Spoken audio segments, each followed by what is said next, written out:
Today is going to be spectacular because today we're going to go through some images and see if we can make them better. Let me show you the images that people have submitted on Feedback Friday today. Let's look at them right now. Okay, that looks like my hometown. Oh, it is, says Fort Wayne, Indiana. Okay, good. That's an eagle or a bird of some kind. That's nice. Lovely. These are all really good. You guys are really rocking it. Good job. We're just going to see if we can make them better. It's going to be hard. This is going to be challenging. These are so good. So it's Feedback Friday, and the goal here is to make things better, not to be critical, just to make things better. Let's get this show started. It's Art School Live with Eric Rhoads.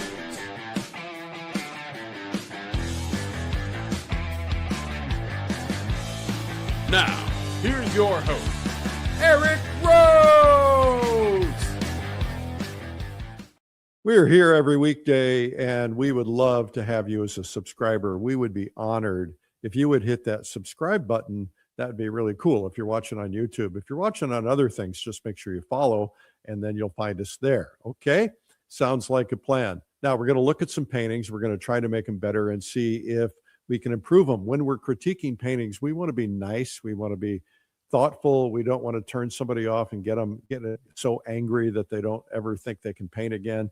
The goal here is to be constructive, to build them up, look for things that are good and not tear them down. But look at, when you're looking at these paintings, look at little things like, what's drawing my eye? What do I really like about this painting? What's speaking to me? What would make it better? What is distracting? What things are needing to be changed? Okay, that's where you're going to learn from this. And we all learn from critiquing other people's paintings. All right. We're also going to do a little bit of composition work. We're going to do a thing called a grouped mass. We'll teach you about that too. So let's get started. Let's pull up my pad. We're going to start out with an image. Which one are we going to do first? Oh, of course, we're going to do my hometown. Okay, this is Diane Fair in Fort Wayne, Indiana. All right, Diane. First off, you've just brought back some really wonderful memories to me, because when I was 12 years old, my friend Stu and I snuck up into that courthouse, and we found our way into the giant clocks. The clocks are about, I don't know, 20 feet tall or something like that. So we actually made our way into the clocks. We were trying to figure out how we could reset them, but we thought maybe we'd get in trouble, so we didn't do that. Okay, we're going to look at your painting here, and we're going to pull it up and see what we can do to possibly improve it. First off, it's a nice piece. It looks to me in the black and white. I always look at black and white first, because black and white helps me see how you're doing on your values and your composition without cluttering things up with color. And so I always start out by asking myself, is something dead center on this painting? And looky there, we have the dome is essentially dead center, and nothing really going across the horizon line there. That's good. But so what we probably would look for is an opportunity to move that dome. So what I do is I take this into equal thirds, and I create a tic-tac-toe board, right? And instead of putting X's and zeros in, what we're going to do is look for a compositional point. So typically, and this doesn't have to be exact, this is just a guide. If I were to put that dome here and build this here, it might make for a stronger painting. The problem is, of course, then I've got all this stuff out here I got to deal with. So the other option is I might put the dome on the other side and then make this about, let's say we put the dome over here, and then we put the building in here, and that kind of helps it maybe. So there's a couple of options on that. Neither one is necessarily the correct way. You just have to figure out what's going to work for you. All right, so now we've done the composition here. Let's look at our values. The question is, where is the darkest dark and where's the lightest light? Now, where do you want the eye to go is the other question. I think clearly in a painting like this, it's about the dome of the courthouse, the Allen County Courthouse. It's probably not about the flag. It's probably not about the building. It's about the dome. So where is your darkest dark? The darkest darks are these little spots in here, and there's some pretty strong darks in here, but there's also a pretty strong dark in here. what I want to do is I want to put my darkest dark where the focal point is, but I also want to have a good strong dark somewhere in front because darks recede. And so what you want to do is as things get further away, you want them to be less and less dark so that they look like they're in the distance. And I think you've done a pretty good job of that so far, but we'll find that out in the color.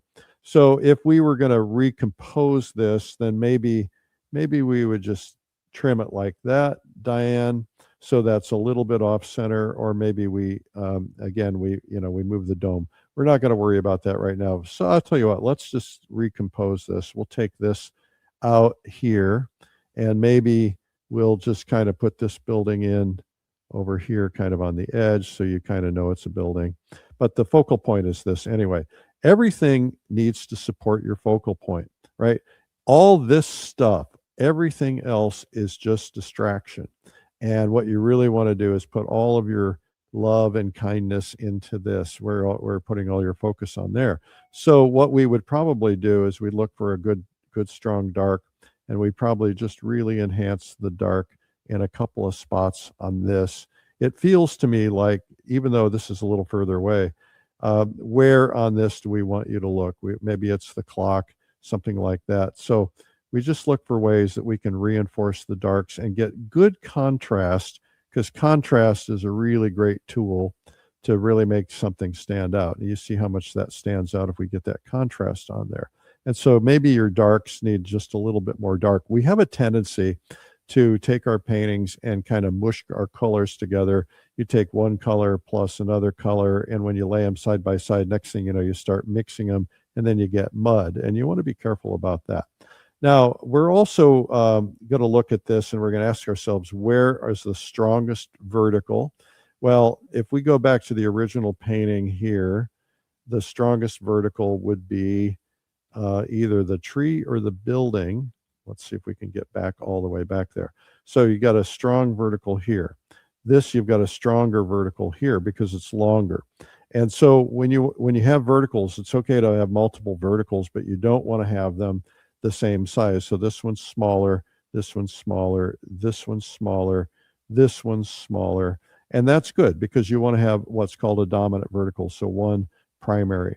You also want to have, if you possibly can, to try to create a little energy, you want to have a dominant angle. So this would be your dominant angle. And this could also be supporting the dominant angle, even though it's a different angle. You've got a nice angle in there with this looks like fence line. And so that's a pretty good thing to do. And then we also want to look for a strong horizontal. Well, the strong horizontal in this case is this. And because we don't have anything going all the way across, and that's okay. Now, you could have potentially made this a stronger horizontal. And by the way, it doesn't have to be exactly horizontal. It could be a little bit slightly off, but those are things that will help it. There's also a thing called an arch. And an arch is basically something like this, which leads the eye back to the focal point. And see, you're learning something new today, aren't you? Anyway, let's go to the color version of this and see what we can learn from what Diane did in this particular painting. If I can find the color version. There it is, right there. Okay, so it looks to me like this is a pastel. That's a nice job on the pastel. Makes me feel like home. So I think the thing that we want to do is ask ourselves, remember, where does the eye want to go? And we've done a pretty good job, but when you have spots of light, if you have a spot of light over here, let me get my red pen back. If you have a spot of light over here, and you have a spot of light here, a spot of light here, and a spot of light here, here a spot, there a spot, everywhere a spot, and we got spots of light over here, what we want to do is look for ways that we can create a focal point with light. All right, so you've done this pretty well, but let's see if we can just enhance that just a little bit more. So I'm going to go in here and pick a color that feels like it's really in light, and I'm just going to really pump it up. Now, this is an exaggeration, but I want to make a point, right? And that is that we want, and these would be slightly different colors, probably. We'll move this over into the yellow scale. We want this light to really stand out in parts where the light is really hitting it. And So if you do something like that to really make that light stand out, and then you look for a similar light on the top of that dome, it's hard to know what the color of that dome is. It might be gold, it might be blue, but you're looking for things that you can do to enhance the light. Now you've got the light enhanced, and then what you want to do is look for ways to enhance your light right around your focal point. So like really pumping up the light, maybe not this color green, but maybe it's a little bit more subtle, maybe a little bit grayer. But the idea is you really pump up the light on the trees that are right by your focal point, but not necessarily over here, because what you really want to do is draw the eye in here and draw the eye up here. And so that's what I would focus on here. And then that way I would probably mute these back just a little bit more. You could still have some light in them, but you want your predominant light to be in your area of focal point. I think also flag works really nice. That's my signal that I'm done. You also might want to put just a spot of brightness on this flag. Even though the flag's not in the focal point, you might just put a little spot there. And what might be better is just to move this flag right over here so that it kind of becomes part of that focal point. Anyway, Diana makes me homesick. Nice job. Okay, what do we have next? We have an eagle. I had some fun with this one when I was looking at this and preparing. First off, this is from Jay Cherie Christian in Seattle, Washington. I got to tell you, Jay Cherie, this feather work in this eagle is some of the best feather work I've ever seen on any painting ever. So congratulations on that. That's really beautiful. How do we improve this painting? Well, it's a matter of taste. And I think that the thing that is standing out to me is I'm asking myself, why? Why do we have these little spots of something? I don't know what they're for, but they're nice. It creates a nice stylized look. But if you want something to stand out, then what you want to do is figure out a way to make the focal point stand out. Your composition on this is pretty good. I would say, even though this bird is kind of on that line there, I think it works because it's not like the bird is dead center like that. He's going off to the side, and I think that works pretty well. But and then if we look at our equal thirds composition, maybe you could have moved him over here just a little bit more. And that might have helped it just a little, but that's not too bad. I think what's going to help it, quite frankly, is it's so beautifully rendered, is I think this is a portrait of a bird. And what I would do is I would ask myself two things. One is, what can I do to make him stand out even more? So if I were to darken some of this back here, and you can still have that variety of color in here, but if you can get a dark against a light, it's an opportunity to make the light really stand out.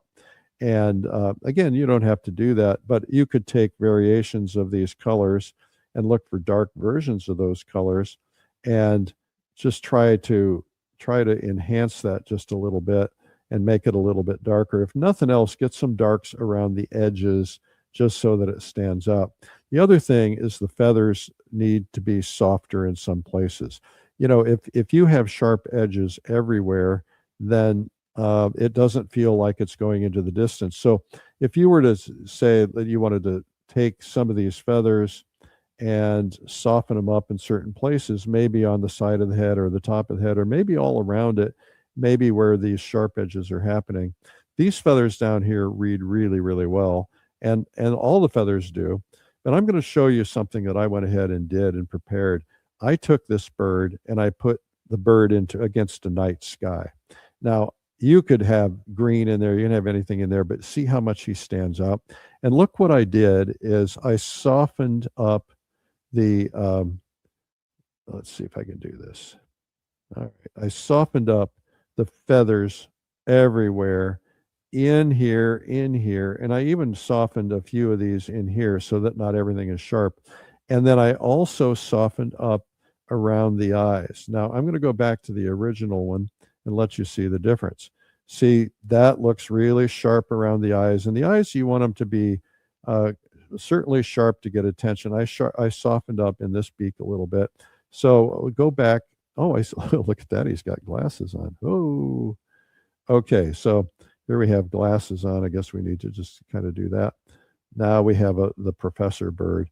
But look here, if we go back here and see how the softness in the eyes, the softness on the feathers, and I even softened this up in here a little bit. What that does is it just gives it a little variety. If you still want to put your stars and your background and stuff like that in there, that's fine.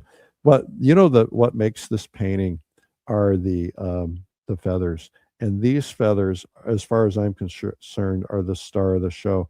So I might even enhance this just a little bit more with the yellow, just to kind of look for ways to draw the eye in there a little bit more, and just enhance the edges of these a little bit more. But that is outstanding. That is A plus plus plus. Good job on that. Okay, what do we have next? We have this woman sitting at a cabin, and this is from Lisa Blackshear in Asheville. There's a famous artist named Blackshear, Lisa. I don't know if that's you or not. Okay, so let's ask ourselves these questions, all the same questions. You ask yourself, what's drawing the eye? What's the composition and feeling like? So this is kind of, let's see, maybe just a little bit more dead center. And so we have her top of her head on that axis. It's not a big deal, but you might want to, it can throw off the balance of things a little bit. So you might bring it up or down. We don't have the edge of the building on the center, so that's good. Let's look at our composition. And if we do equal thirds, then this is really, she's right here in the hot spot of on the composition. And the cabin is a supporting composition. So that really works well. I would take this tree here and move it on that line. Just move it over. And that way it becomes a supporting composition part.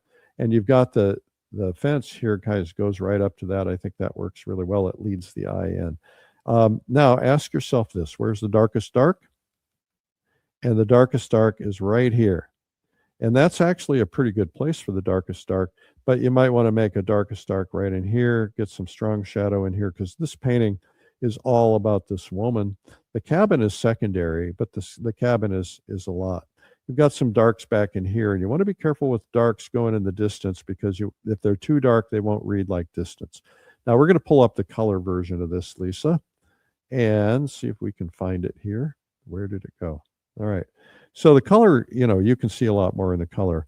Now you're asking yourself, where does your eye go? My eye goes right to this light, because it's one of the brightest spots in the painting. This is a dark here. This is a dark here. You can see the darks in here, and you see the darks back here. So let's just play with a couple of things on this to see what we can do. First off, I'm going to take this dark in the back, and I'm going to make it blue-ish, and I'm going to lighten it up just a little bit. Now, I like blues in the distance, because blues kind of, light is lost in the distance. Yellow is lost in the distance. And so blues kind of help take you back there. Now, you can put some greens over that, but getting some blues back there helps. I use purples all the time too. Purples read distance. And so if you want a tree to read like it's in the distance, you can just throw that in there. Now, if that's not what you're seeing, that's fine too. But I'll take some purples like that, and then I'll throw a little bit of green over them, and it'll read like distance, but it won't, it's not going to be too distracting. And so you can take something like, let's say like this tree branch, and you can make that blue, and just reads like it's in the distance. You see how that happens? Now, the other thing is, where do we want to call attention? Well, we want to call attention to this woman, and we want to call attention to this cabin. You've got some spots of light on the cabin. You have these big spots of light here. Here's what I would suggest is maybe move these spots of light into here, right around her. Now, you've done a good job of creating this halo effect of light around the light, where it's just, it's kind of phasing in there. If you put your spot of light here and maybe another one in here, what you're doing is you're drawing more attention here. And then you get these completely out of there, and or maybe toned back just a little bit. And what that will do is that's going to draw your attention in here. I would move this fence all the way over here And I would probably tone back this tree because that tree's not adding much to it right now. And so we just bring a little bit of this fence line into here. And now what that does is it's pointing, it's like a giant arrow, right? It's pointing me right to the focal point. And these are little tricks that can be very effective. It's also keeping you from kind of going back there. Now what I would do is I'd probably look for a color of wood in light, which is going to be probably kind of a bright orange. And what's happening here is you've got a lot of, your light has got a lot of white in it. And that's a natural thing to do, but it doesn't read like warm sunlight. So look for a way that you can get some bright light feeling onto this painting, and in a couple of spots that are really going to draw attention to it. You put some in here and in here, not so much over here. You could a little bit, but what you really want to do is you want her to stand out. So I'm looking for ways to really make her stand out. So I'm making this less complicated right around here. Maybe this feels like a shadow, and that just makes her stand out a lot more. And I would probably put a little bit of that yellow. I like yellow in the light. Put a little of that yellow in the light on her, and that will help it read a little bit more like light.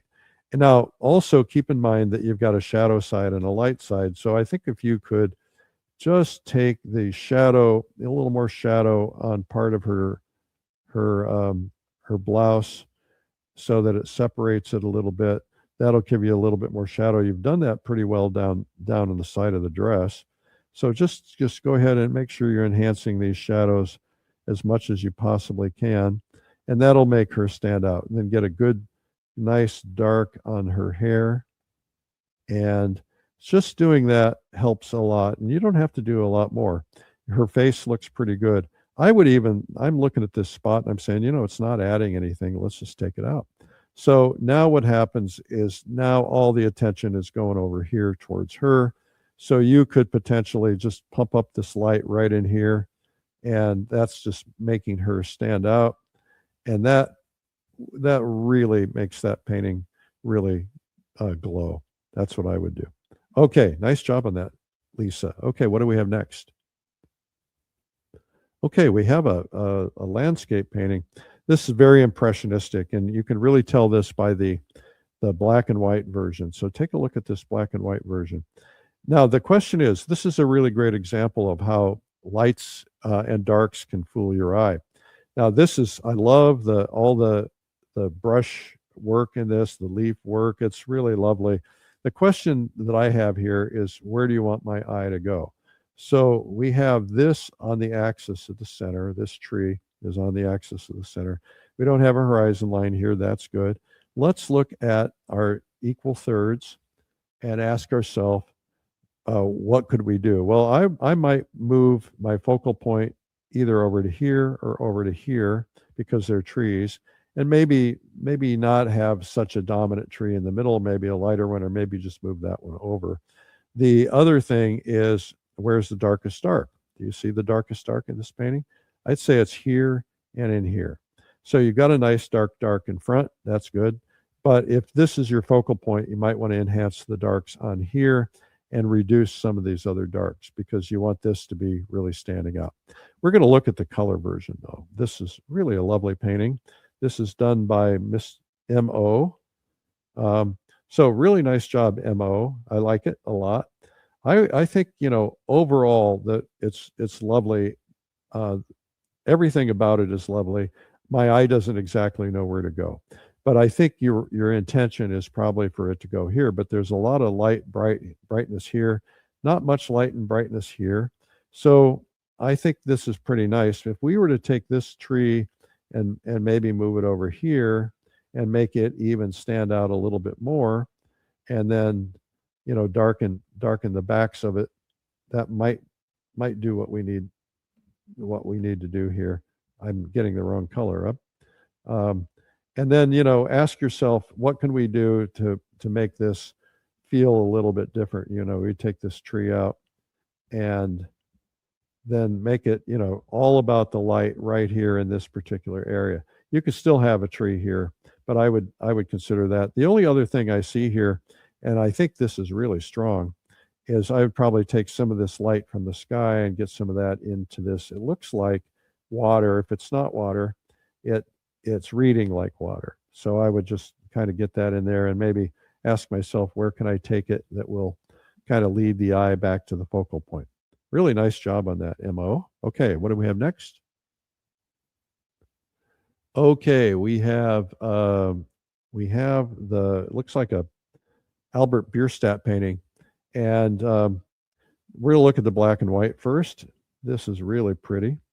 It's well executed. I can't read the name on there in the black and white. The white on the white, I can't read it. It looks like Harry Perry maybe. Okay, so Harry, let's look at composition. Okay, you've resisted putting the line at the middle. That's really good. You don't have anything that's lining up at the middle, but these trees are pretty close to that. We look at the equal thirds. Okay, where do we want the eye to go? That's the question. Is this where we want the eye to go? Is this where we want the eye to go? Is this where we want the eye to go? That's the question I have.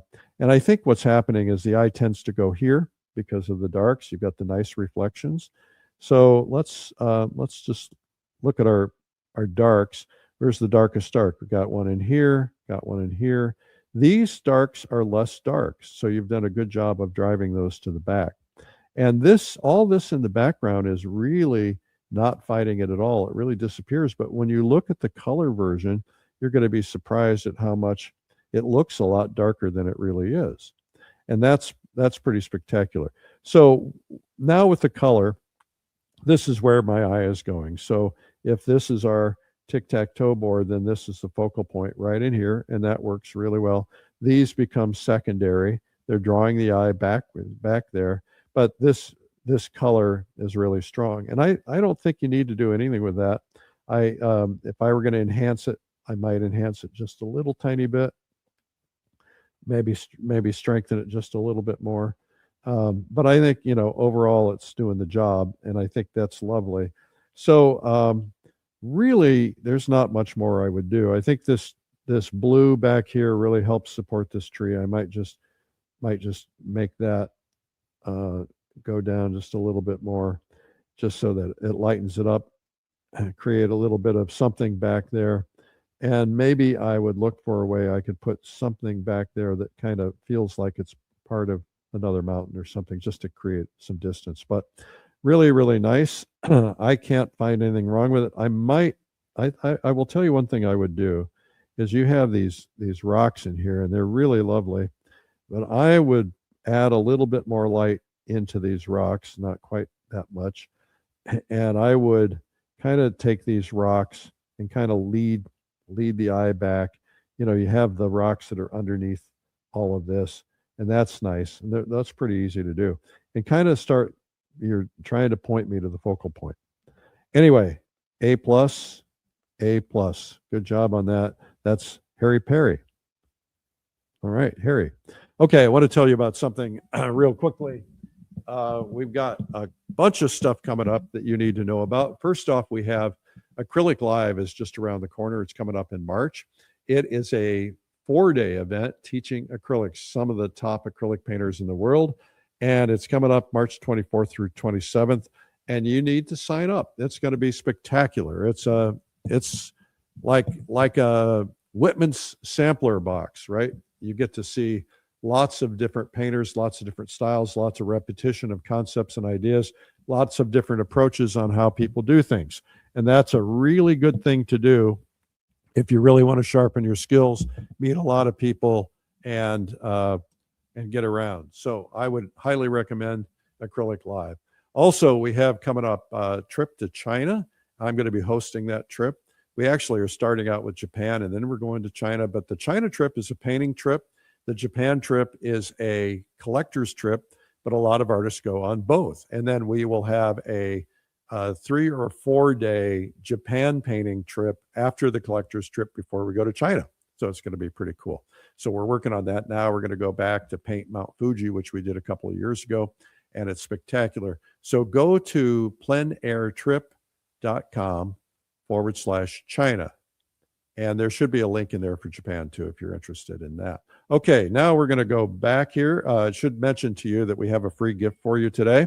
What is the free gift? Well, it is, drum roll, please. Da, da, da, da.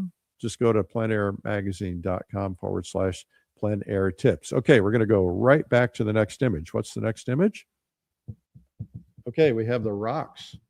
And the rocks, this is kind of a difficult composition to figure out because it's unusual. How do you draw the eye? How do you do something like this? And we start out by looking at the black and white version of this, and we say, okay, where's the composition? Well, that's kind of hard to do, right? There's nothing dead center.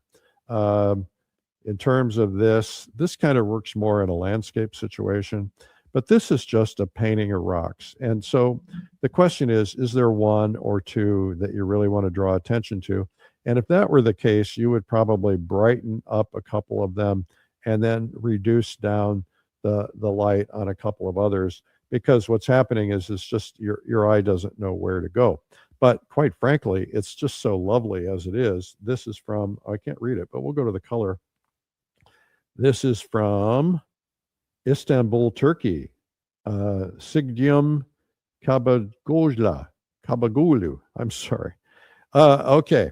Anyway, really nice. The colors are beautiful. Everything's great. I think it's just stunning. And you've got nice variety of colors. You got the green here, the green here, the green here, and the green here. So that's color harmony supporting.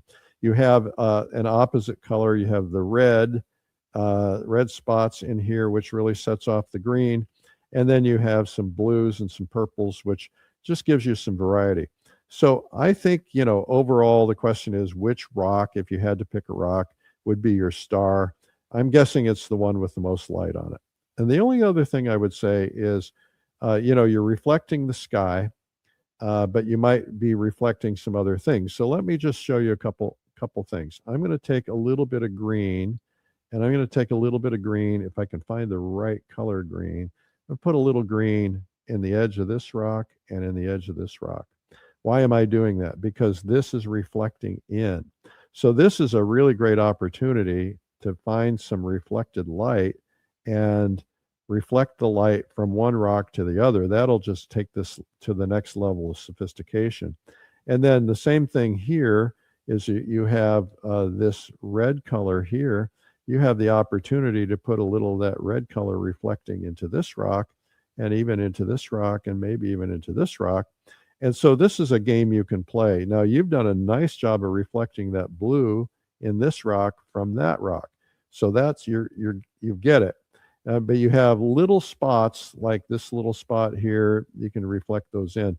That just takes it to the next level of sophistication. And then what you might want to do is ask yourself, can I pump up the light in one particular rock just a little bit more than another? And maybe you can get some good yellow light in there just to pump that one up so that maybe that stands out a little bit more. And then what you might want to do is consider muting back some of the other things just so that you're really drawing a lot of attention to one thing. But you don't need to do that. This is just really lovely. It's busy, but busy works in this particular case. And you've got, the leaf and the rocks. And anyway, this is a really great job. A+. All right. Okay, now we're going to talk about composition. All right. So this is what I call group mass. So group mass, when we're doing composition, there's all kinds of little tricks you can employ just to make something feel good. So let's say you have a horizon line down here, and let's say this is water, and let's say you have a sailboat here. And maybe the sailboat is, maybe you've got like a whole bunch of sailboats that are together. They could be they could be like in the distance. You don't want them so evenly spaced, but the idea is you're doing a grouping. So you could have groupings like these, maybe these boats are racing, right? And so rather than grouping them, you group them all here, and that's your composition. Now, you can also do, put another one down here in the distance to kind of create this sense of balance. And this is what this looks like in terms of balance, right? So it's something like that. But just by grouping something, now you could do the same thing. Let's say you've got a landscape, and let's say you've got a landscape and you've got a bunch of trees, right? A grouping of trees. And you see this all the time. And you don't want to end it, dead center, of course. But the idea is you can just put a grouping, you put your road in there, and that goes to the distant trees. And it's just it's kind of a nice thing you can do, little grouping thing. So that's called group mass. All right. Anyway, that's our show for today. Thank you guys for tuning in. Happy Friday. We're here every weekday at 12 noon. Just go to Art School Live and hit the subscribe button. We would really like it if you do that. If you watch any 5 of our programs where we're teaching art, you will get the confidence you need to learn to paint, because we believe anybody can learn to paint. All right. Thank you. Make sure to leave a comment where you're watching from. That would be really helpful. And we will see you